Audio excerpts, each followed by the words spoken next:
तो मैं हूँ किसी भी ट्रिप बोल रहा हूँ, मैं नहीं जानता। तो हम लोग आज निकल चुके हैं फैमिली ट्रिप पे टिकट पे।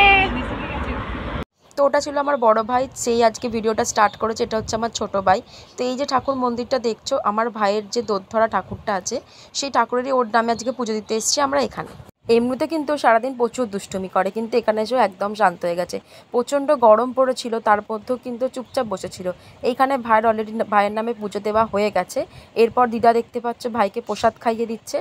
আর ভাই যার কোলে বসে সেটা হচ্ছে আমার মা, তোমরা অনেকেই চেনো, কমেন্টে জানিও। তো ভাইকে এখন ও তো খেতে একদমই চাইছে না, তবু ওকে জোর করে প্রসাদ খাওয়ানো হচ্ছে। তো ভিডিওটা কেমন লাগলো?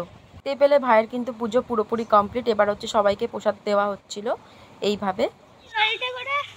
গ্রামের লাইফে আর তখন হিন্দি বলছিলাম, কারণ আমরা শহরে গেলাম, এবার গ্রামে চলে এসেছি বাঙালি বলবো। তো এরকম গ্রামের লাইফ কখনোই পেটে আসবে না, এরকম দোল্লা খেতে হলে। তো ভিডিওটা কেমন লাগলো অবশ্যই জানিও। দেখতেই পেলে আজকে সারা দিন আমাদের কি ভালোভাবে কেটেছে। তো আমার ভাইও একটু ব্লগ করছিল, চেষ্টা করছিল, ওর জন্য প্লিজ একটা সাবস্ক্রাইব একটা লাইক করে দিও।